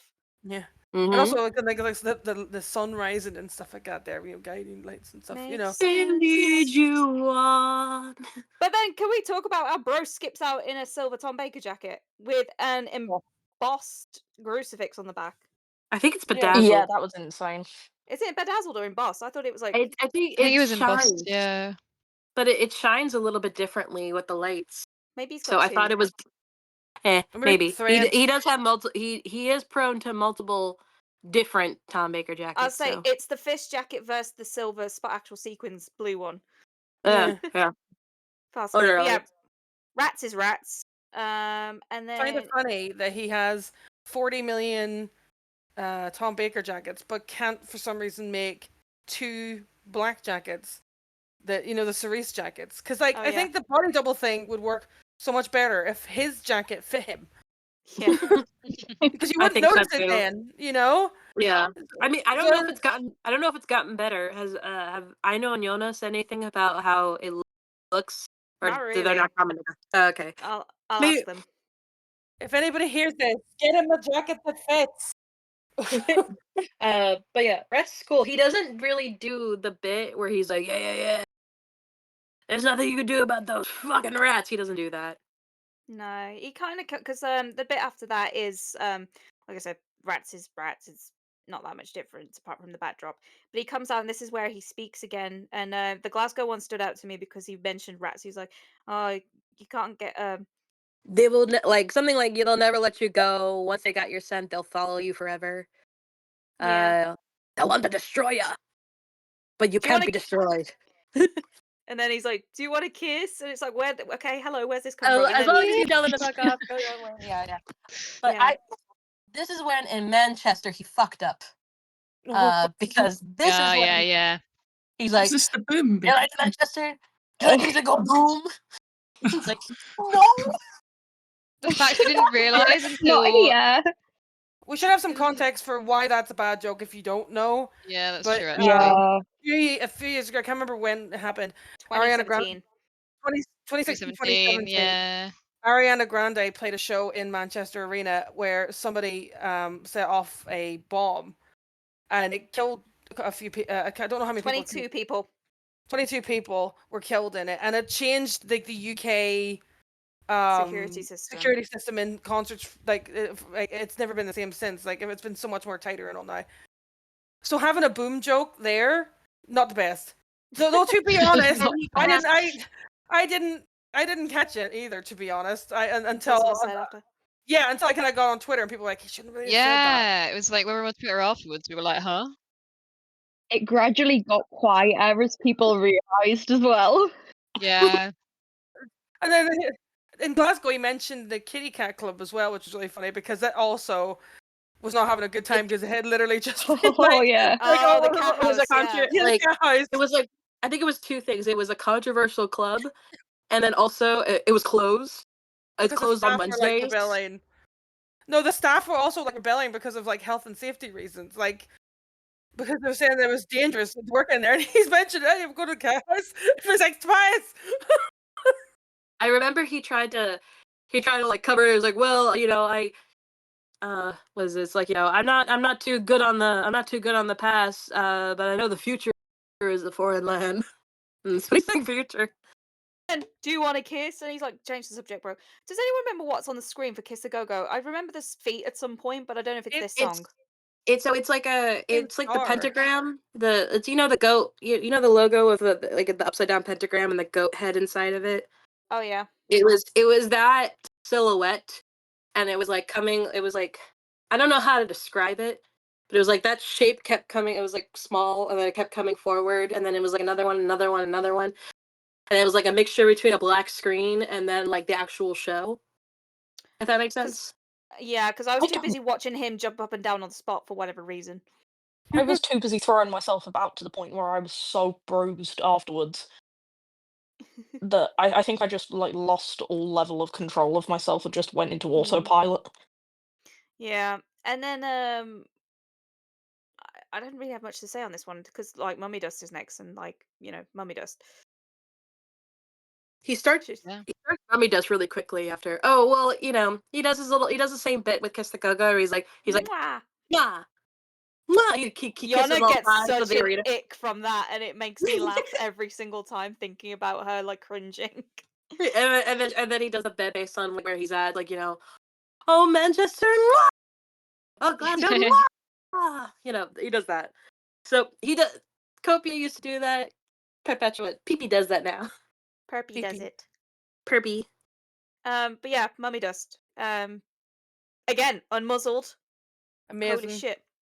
So much teeth, better. So much humping. He as the tour was progressing, he was humping a lot more. He was getting a little bit more sexual with it because he didn't do the mummy thrust in Manchester, but he has been doing them since then. He did do a filthy grind at one point though, where I was like, oh okay. Hello. I'm gonna apologize in advance because my parents are gonna listen to this, so cover your ears. Hi, parents.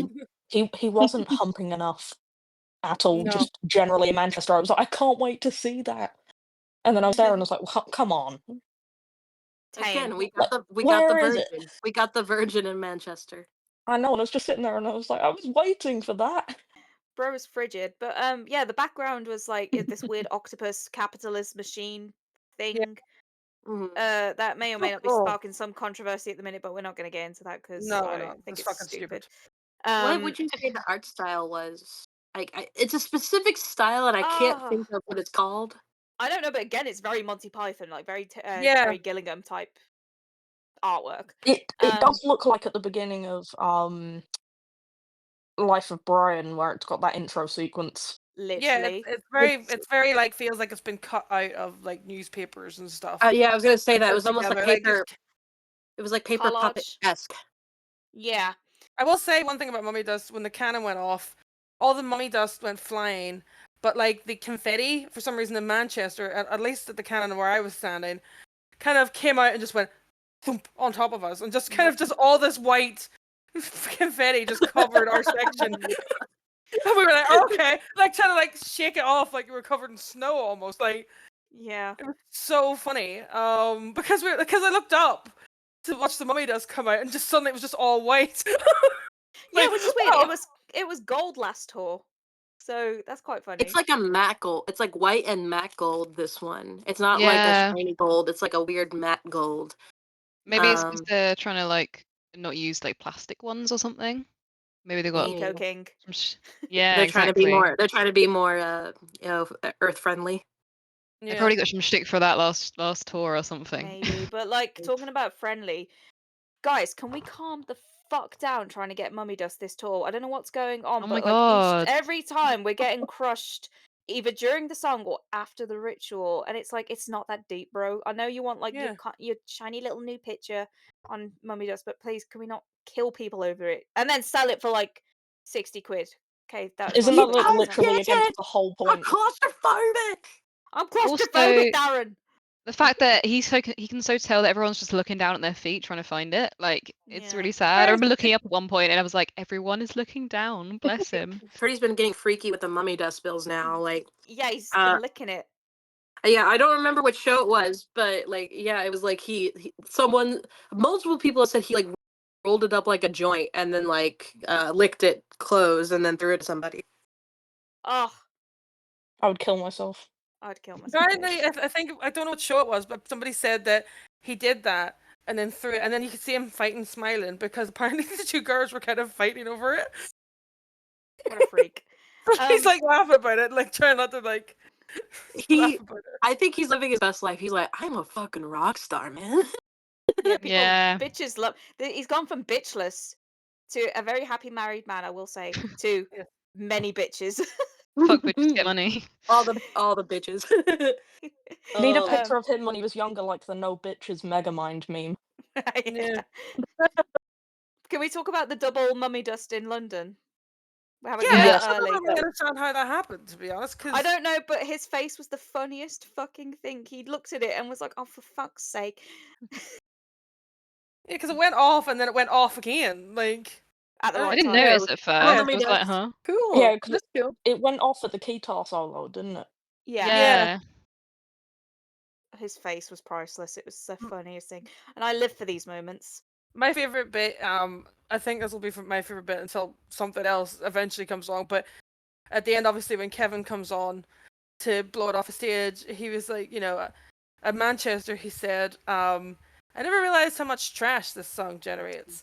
And he's like, I'm gonna need it's a bit of a slippery slope up here. I'm gonna need some help. He's like, yeah, do you know what? I'm gonna help from our stage manager. Do you know what his name is? And we go, Jesus. And he went, his name is Jesus. His name was Jesus. His name was Jesus. So good. He said it with such a funny voice. He was very teethy when he said it that way too. His name is Jesus. I remember. Is this the bit where he comes out sometimes? And he's like, "We're getting to that time. You don't even know what I'm gonna say yet." Yeah. Yeah. But everybody's just screaming at him. Yeah, but he does a little yap there. So like I said, that difference.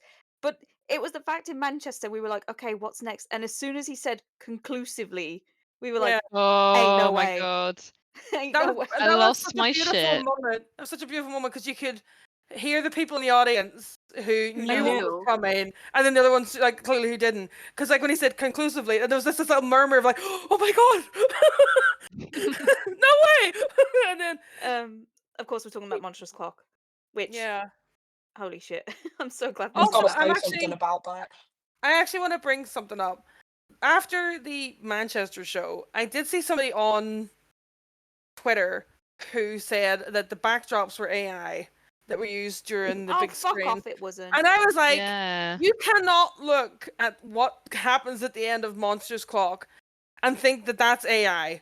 Because that's clearly somebody drew that.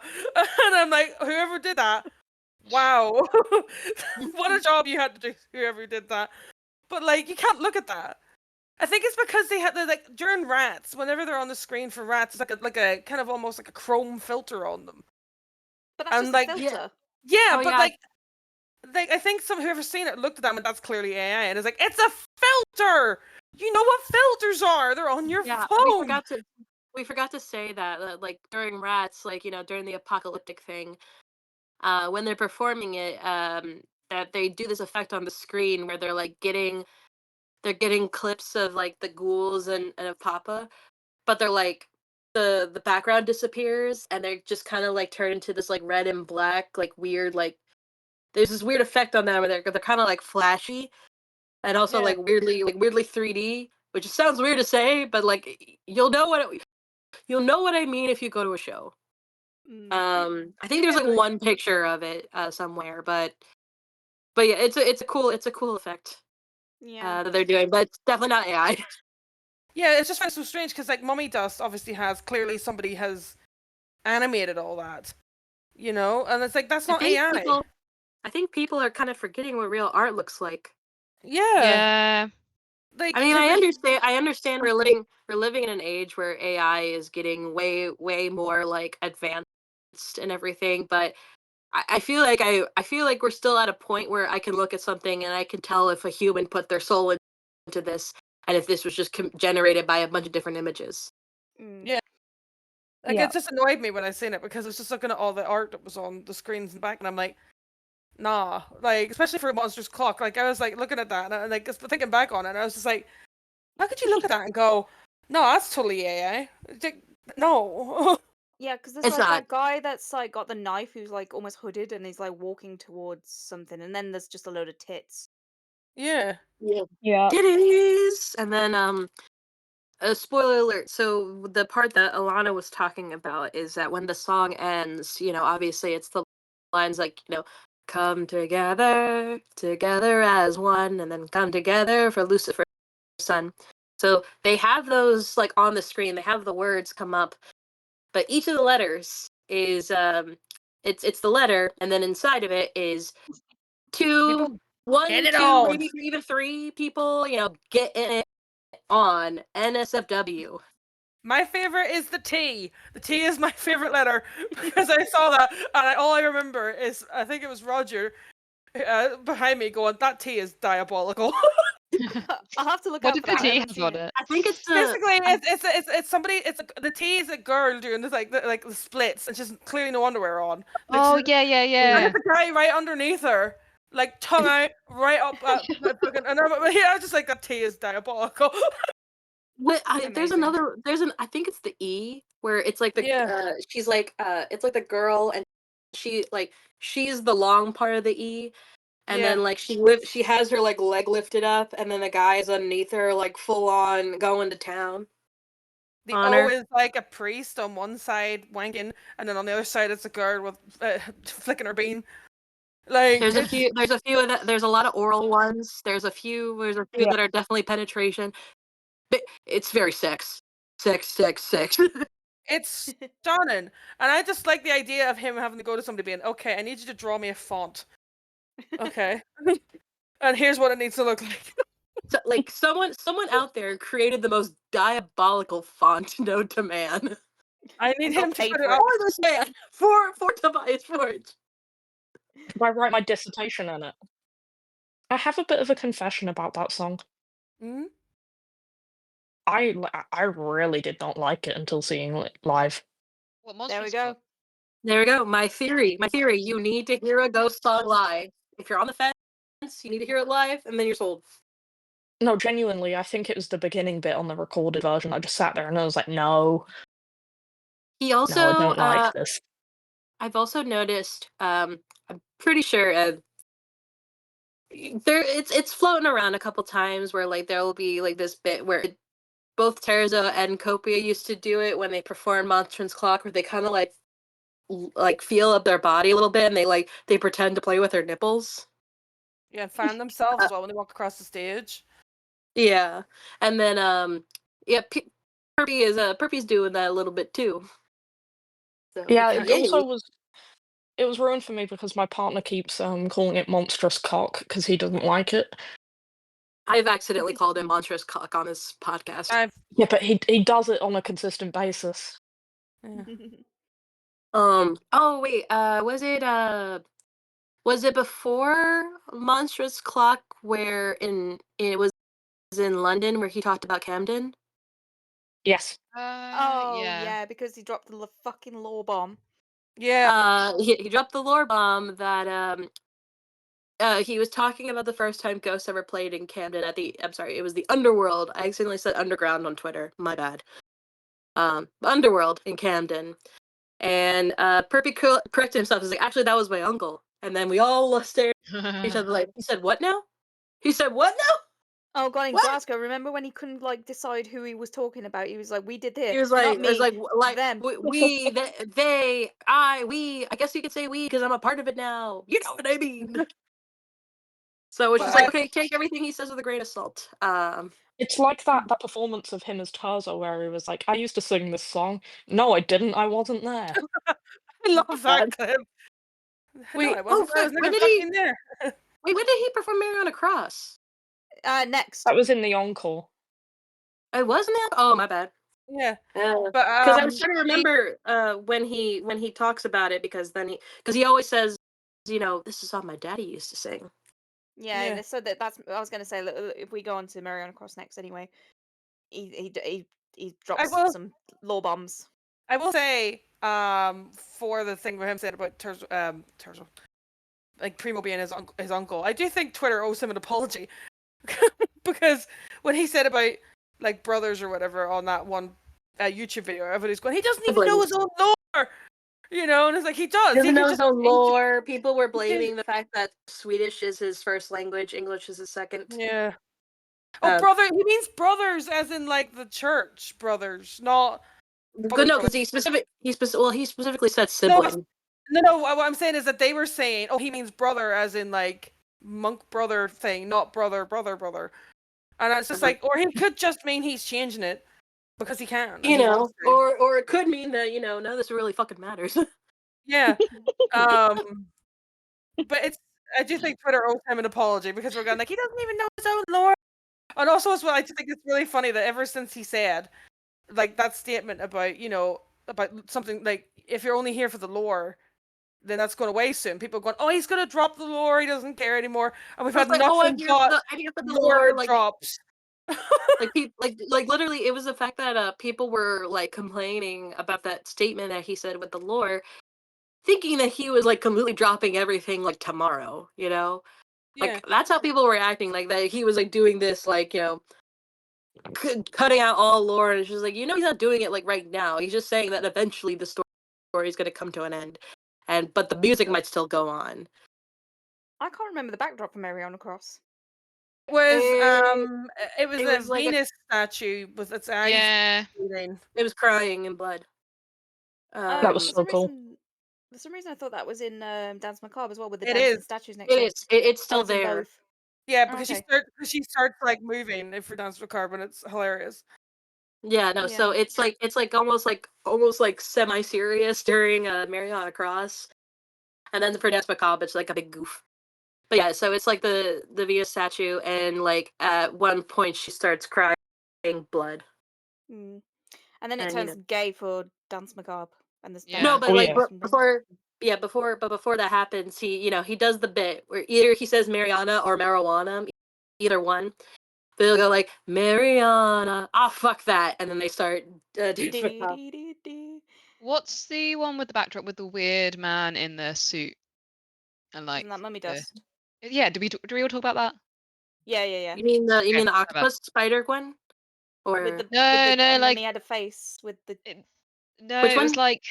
was like there was a woman in the middle of it, and the man on the right, on the left, and another man on the right, and it was like, I don't know what it was trying to portray, but it was like a guy in a suit. I don't Do you remember. Are remember? you talking about? Are you talking about? He is. Yeah, maybe it was He Is. Yeah, we Yeah, talked yeah. about that. Yeah. Yeah, why did Oh, I where miss they look like brain? very Mormon. Yeah, no, they did look really Mormon. Yeah, Oh yeah, Yeah, yeah. okay, yeah, He that Is. was He Is. That was He Is. my bad. That's okay. Yeah, we talked about that. But yeah, so he doesn't do any like bits during Mariana Cross like Hope used to do, like like where it's like, you're not saying cross, and he wants us to keep repeating. He's just like, oh fuck that, and just moves on. And No, then wobble wobble. No, wobble, that he was wobble. does. so No, he sad. does it sometimes now. No, it's not as prominent before, but he does say wobble. At least he Mm. said it once or twice. But Glasgow always stands out to me, as my Discord name says so. That my favorite thing that he said was in Glasgow, where he's like, "Are you ready to have your rumps fucking in a twist?" And it's like, what the fuck did you just say to me? So I my don't think nickname, even he knows. not even Tobias knows. But yeah, my name on Discord now is Rump Twister. I won't say what Certified mine Rump is. Twister.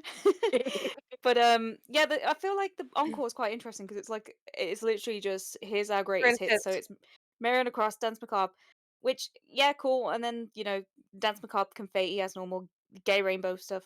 Yeah, And then that was my wow, I'm here moment, because I was looking up at those gay lights, and I was like, oh wow, I'm so glad I'm alive right now. They made the little Venus statue kind of like wobble a little bit, like she was It's so dancing. funny. And then there's like these like characters like at the bottom, like it's like little like 3D models of like a man and a woman. And there's 4 of them, so there's 2 on each side, and they're dancing, and I'm like, I was trying to stare at them, like, I want to learn the dance. I want to learn the Dance Macabre dance.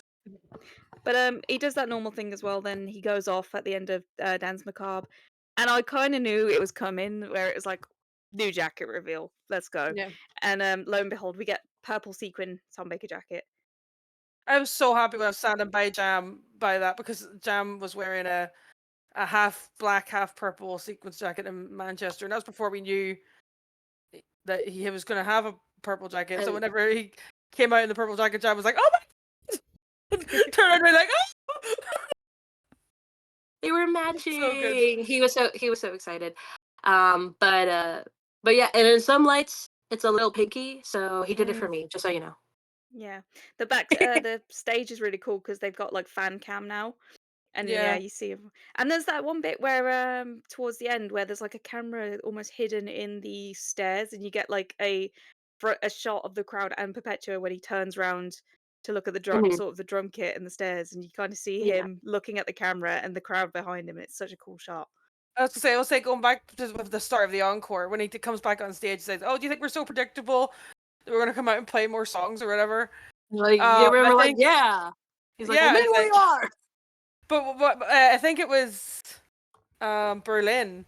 He said, "Oh, we're not going to play our greatest hits. What we're going to actually do is going to a 10-minute improvised rap jazz song. Would you like that?" And everyone's like, "Yeah." It's like, "Well, we're not doing that." Guys, this guy's an idiot. This guy's an idiot. But Did you really believe we were going to do that? Yes, you did. Argue with the crowd. It's so for stupid. London, they didn't have this in Manchester or Glasgow. In London, they introduced this giant LED ghost sign Oh that yeah. was the coolest thing ever. And then it wasn't until Birmingham. They didn't have this in London. In Birmingham that's when we saw the fireworks go off on it. Mm. And obviously you get the And that was it. waterfall coming from the actual light rigs as well, which is cool. Because I forgot to mention this. So there's 5 like rigs. It looks like. So there's the main crucifix one in the center, and then on the side there's like there's 2 circular ones on each side, and that's where the light confetti comes from. It comes from those, and it looks really cool. Very Kiss. It yeah, and then obviously the show closes with Sorrow in the Wind with them taking their bows.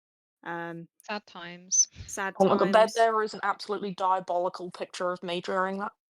There's no curtain fall though, like in No. Imperator, where when he does his bow and the curtain drops. There's none of that. He just walks off, and then No, it's crying on the floor time. there's a picture of me where We he's were like literally on the waving, floor. he's waving to the people on our side, and I'm literally staring at him lovingly. Like you can see me, Oh, like just sitting there being Oh, like, "Oh my god, look at that guy." look at my and then son. Pride is and then not the it's just word I'm looking for. when we finished Manchester and we were just kind of like lying on the floor, just being like, "Oh my god!" And then of course that's when fucking Vanessa Warwick pops up, like, "We got skeletons!" It's like, oh my god. Let's talk about GTV. What's our thoughts and feelings? Obviously, like I think we come from a bit of an advantage because we've been Yeah. to see the show, so we're like, obviously the content to us isn't as important. What do Yeah. we think? I like the kind of focus on fans. Because A lot that's of kind of people what don't. yeah, I like it because that's kind of what Headbanger Ball was. Because like with Headbanger Ball, she would interview she'd interview the bands as well because obviously she had more time. But there was a lot of interviews with fans, and it was always really funny to see them because a lot of them were always pissed as well. You know, like going to see Slayer being like, "Whoa," you know. But I think it's just really cute because like Cami said as well, like a lot of people are saying it's their first times going to the shows, and it's also I thought it was really funny like the first few GTTVs there was a kind of emphasis on people being like, I'm glad there's no phones. Mhm. Like kind of a lot That of was people being like we said it too, like we were glad there was no phones, but but she like asked it us was like too. yeah they She like ask us yeah. It was I personally like it. I understand the viewpoint that, it doesn't show a lot of footage from the show, but that's not the yeah point of it. I feel like it shows a lot of cool things. I feel like something that I've said before, and I'll say it again, that I feel like this tour, he's put a lot of emphasis on the fans themselves, which mm-hmm. I think which I think is really cute. Like the fact that like through all of Square Hammer, when they're the entire back screen, it's all fan cam. It's all the cameras going around getting clips of the audience.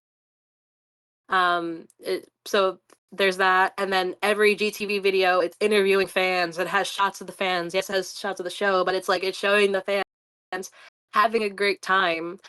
And then they also throw in a couple cool things where they'll show you like the tour buses. They'll show you like the backstage. They're giving out seat upgrades to fans. They're just showing, I don't know, they're just showing like all like cool highlights. Like I don't want like recordings of the entire show. I understand people's complaints about it, but I think if you're just like a fan of like obviously like the fan experience, and also maybe even like some of the technical things or like the logistics behind it, because she also interviews like people who are on the team. Like I don't know, it just shows other aspects to it that are really cool that we may have never ever seen before.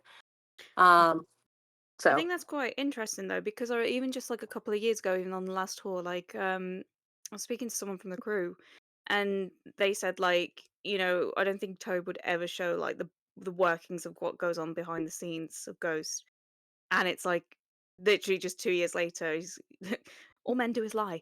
He's gone and done it. To be fair, it still Is hasn't really shown the workings. We're kind of getting like we're getting like we got to see the underworld, she called it, where you've seen where everybody sits to kind of do the lights and stuff, but you still have no real idea what the fuck's going on. mm. I You don't know? know if we'll get more later, but Yeah. Well, this is what I was going to say about the live footage. I think as time goes on, we'll get more and more live footage because obviously they don't need to keep it as much of a secret anymore. Yeah. Like mhm. more people, like the word's getting out of what the show is about.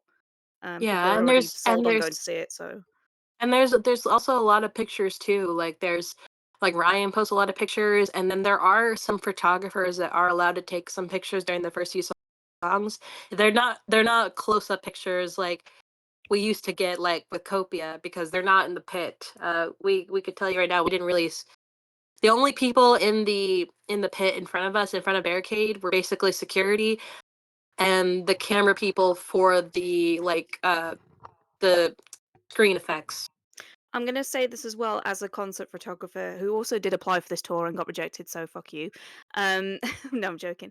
I think the reason they're shooting from the soundboard in front of house, as we call it, is literally because of that reason. There's so many like cables on the floor in the pit, and like obviously the cables from the actual IMAG's crew.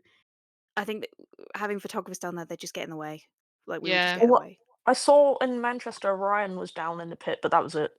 Yeah, Ryan's obviously got special access because he knows the Well, show and he's probably obviously. insured. Yeah, Yeah, and he's he's their insured to do photographer. it. Yeah, so. If he trips over a cable, he's probably insured. It's fine.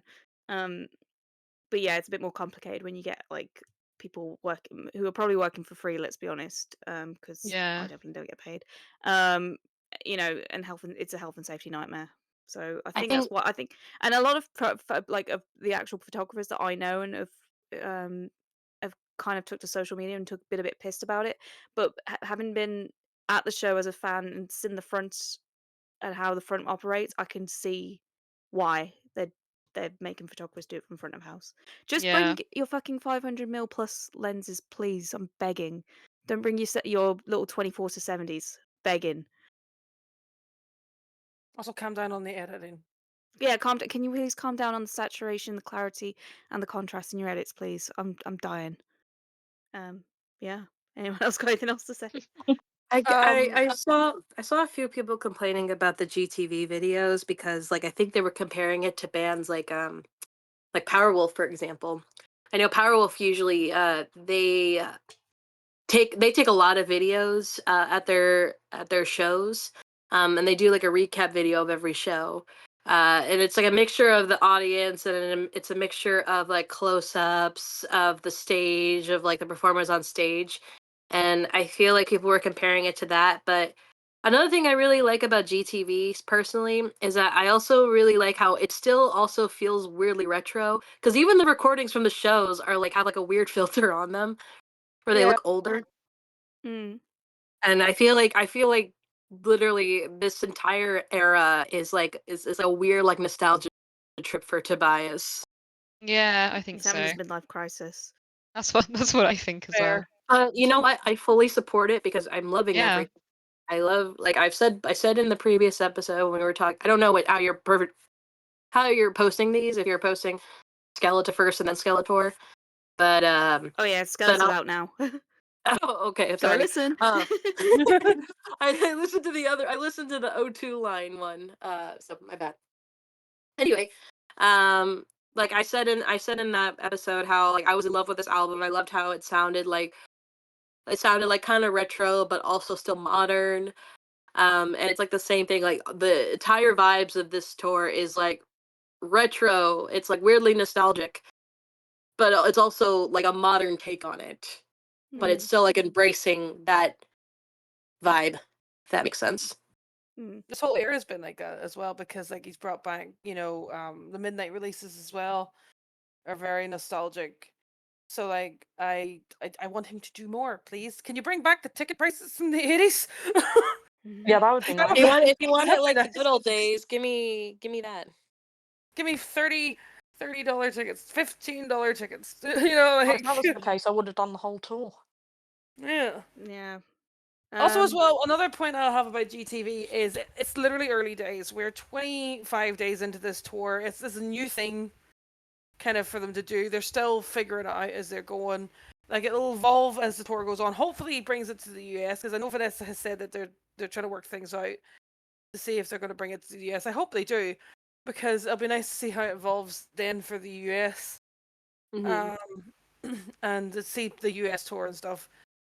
But And even yeah, it's changed. Like, even with the videos that have come out now, you can, if you've been watching all of them, you can see they still they're still finding different things to show with every video. They're still trying to like they make each video unique in its own way.